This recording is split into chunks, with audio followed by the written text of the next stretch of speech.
السلام علیکم عزیز طلباء و طالبات، آج ہم ہماری درسی کتاب سے غزل نمبر 5 کا مطالعہ کریں گے۔ یہ غزل پروین شاکر کی ہے۔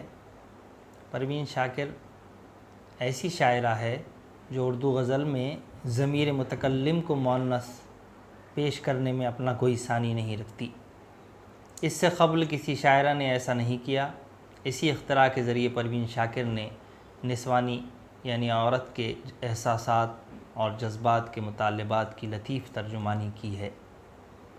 ان کی شاعری میں نہ تو آہ و زاری والی روایتی عشقیہ شاعری ہے اور نہ ہی رومانی احساس کے جذبات کی شدت۔ وہ اپنی شاعرانہ و فنکارانہ ہنر سے احساسات کو اس عمدگی کے ساتھ پیش کرتی ہے کہ سابق سے لے کر آج تک اردو ادب کی غزل میں کوئی شاعرہ ان کے پلے یا مقابل میں نہیں کھڑے رہ سکتی۔ اردو کے نامور نقاد و ادیب گوپی چند نارنگ ان کے بارے میں کہتے ہیں، نئی شاعری کا منظرنامہ پروین شاکر کے دستخط کے بغیر نامکمل ہے۔ پروین شاکر کی شاعری میں محتاط رویے سے گریز، بے باک لہجے کی شدت، جرأت کے ساتھ جبر و تشدد کے خلاف احتجاج نمایاں نظر آتا ہے۔ ان کی اور ایک خاص وصف یہ ہے کہ وہ اپنے جذبات و خیالات پر شرم و حیا کے پردے نہیں ڈالتی، بلکہ کھل کر اپنی بات کہتی ہے۔ پروین شاکر نے کم عمری میں ہی شعر کہنے لگی تھی۔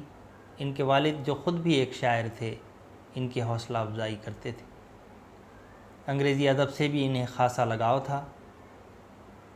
انہوں نے ایم اے انگریزی کیا، پھر لسانیات میں بھی ایم اے کیا، درس و تدریس سے وابستہ ہوئی۔ بعد میں سول سروسز کے امتحان میں کامیابی حاصل کی۔ انہیں secretary central board of revenue مقرر کیا گیا۔ انہوں نے ڈپٹی کلیکٹر کے عہدے پر بھی اب نمایاں کارکردگی انجام دی ہے۔ اپنی شاعری کے شغف کو کبھی ترک نہیں کیا۔ محض 25 سال کی عمر میں ان کا پہلا مجموعہ کلام خوشبو کے نام سے منظر عام پر آیا ہے۔ اس کتاب پر انہیں آدم جی ایوارڈ سے نوازا گیا۔ ان کے علاوہ ان کے کئی شعری مجموعے بھی شائع ہوئے ہیں جو صدبرگ، خود کلامی اور انکار کے نام سے منظر عام پر آ چکے ہیں۔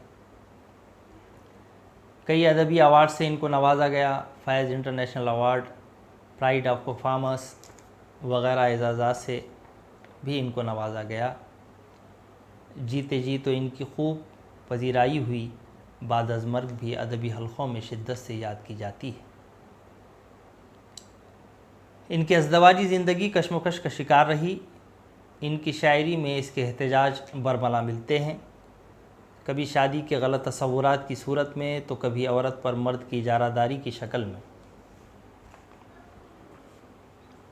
اسی جذبات کو ایک چیلنج سمجھ کر کھل کر بغیر شرمائے بے جھجک انداز میں نسائی جذبات اور احساسات اور کیفیات کو جس خوش اسلوبی کے ساتھ انہوں نے پیش کیا تو نسوانی جذبات کی اور احساسات کی انہیں علمبردار بھی کہا جاتا ہے۔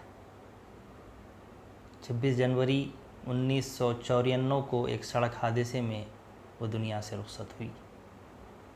انہی کا ایک شعر ہے، وہ تو خوشبو ہے ہواؤں میں بکھر جائے گا، مسئلہ پھول کا ہے پھول کدھر جائے گا۔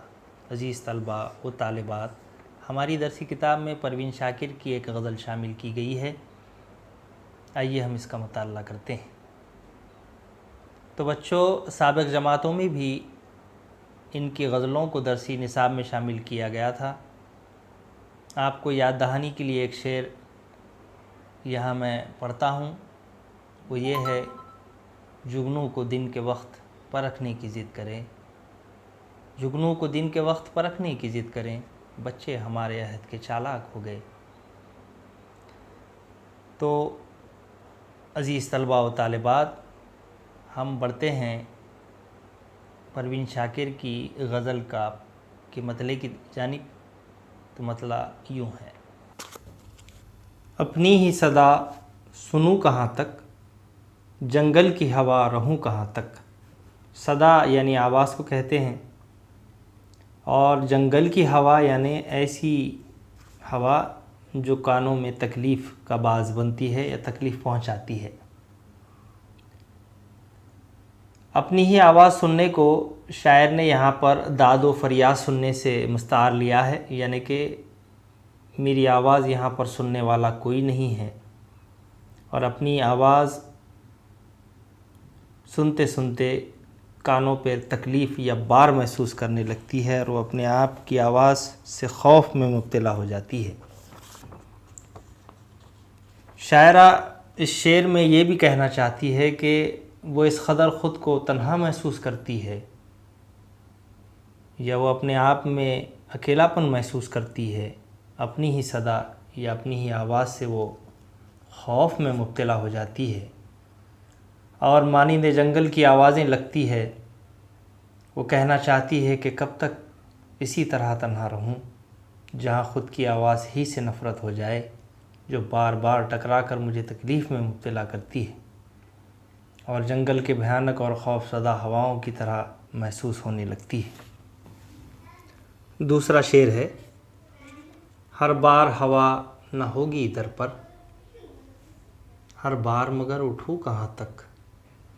اس شعر میں شاعرہ نے اپنے کسی کے آمد کے انتظار کو برملا پیش کیا ہے۔ شاعرہ کہنا چاہتی ہے کہ کسی کی آمد کے انتظار میں ہمیشہ دروازے پر کان دھرے ہوئے ہیں، اور ہوا کے جھونکوں سے جو دروازے میں جنبش یا حرکت پیدا ہوتی ہے تو اٹھ کر دیکھتی ہے، پھر نا امید ہو جاتی ہے، اور یہ عمل بار بار ہوتا ہے۔ وہ دروازے پر جاتی ہے اور سوچتی ہے کہ اس بار تو کوئی اپنا ہوگا، لیکن پھر ناکام لوٹتی۔ آخرکار اب وہ تھک گئی ہے، پھر بھی حوصلہ نہیں چھوڑتی، اور اس امید سے پھر دروازے پر جاتی ہے کہ ہر بار ہوا ہی کیسے دستک دے سکتی ہے۔ تو عزیز طلباء و طالبات، غزل کے بقیہ اشعار کے ساتھ ہم جلد ہی ایک نئے ویڈیو کے ساتھ آپ سے ملتے ہیں۔ تب تک کے لیے ہمیں اجازت دیجیے۔ اللہ حافظ۔